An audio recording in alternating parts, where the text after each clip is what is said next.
Operation सिंदूर की कामयाबी के बाद जो है पूरे विश्व में भारत का डंका बज रहा है। भारत की टेक्नोलॉजी को जो है पूरे विश्व में सराहा जा रहा है।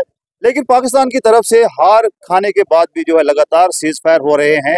कहीं न कहीं ये साबित करता है कि पाकिस्तान बौखलाहट का शिकार हो रहा है।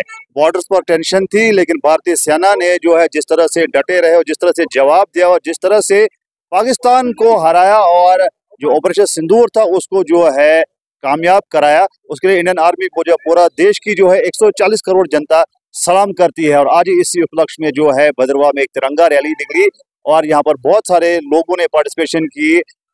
हिंदू मुसलमान सभी धर्मों के लोग आए और इंडियन आर्मी जिंदाबाद के नारे दिए। तो मेरे साथ मौजूद है डीडीसी चेयरमैन धनंजय सिंह जी। इनसे पूछते हैं कि कैसी रैली रही और ऑपरेशन सिंदूर के बाद जो है भारत जो है कितना मजबूत देश उभर कर सामने आया। तो सर क्या कहेंगे इस रैली के हवाले से?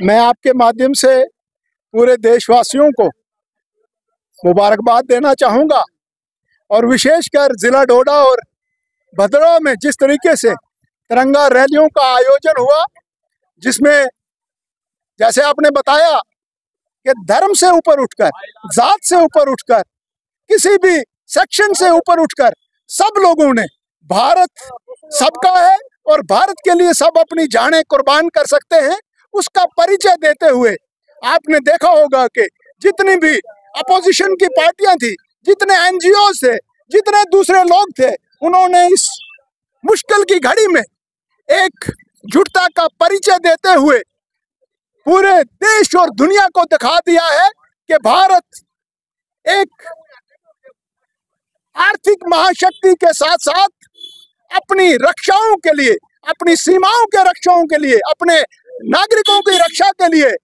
पूरी तरह से सक्षम है। और जिस तरीके से उन्होंने पाकिस्तान के दुस्साहस का बहुत ही सुनियोजित तरीके से जवाब दिया है, उनके जितने भी हमले थे उनको हवा में ध्वस्त कर कर, और ये पहली बार हुआ है कि चैलेंज कर कर मोदी जी ने जब चैलेंज किया तो एक ही रात में आतंकियों के 11 ठिकानों को नेस्तो नाबूद कर दिया।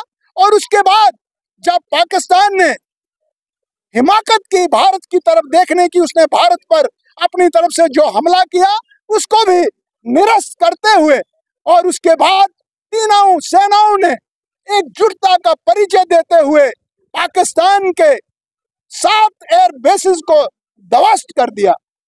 साथियों, यही नहीं, इसके साथ साथ पूरे पाकिस्तान को जो है उसकी अर्थव्यवस्था को चरमरा दिया, उसकी फोर्सेस को जो है उनको यहाँ से अपनी फैमिलीज को लेके विदेशों में जाना पड़ा, आतंकियों को सबको जमींदोज होना पड़ा।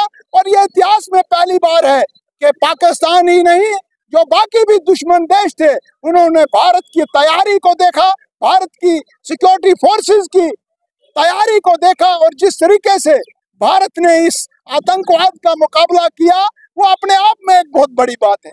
मैं आपके माध्यम से जितने भी हमारे नागरिक हैं उनसे यही आग्रह करना चाहूंगा कि आने वाले समय में जितने भी देश दुश्मन या दूसरे मुल्क जो भारत की तरक्की को बर्दाश्त नहीं कर रहे हैं, जो ये बात को बर्दाश्त नहीं कर पा रहे हैं कि दुनिया की तीसरी बड़ी आर्थिक शक्ति जो है उसमें भारत का नाम जो है दर्ज होने जा रहा है।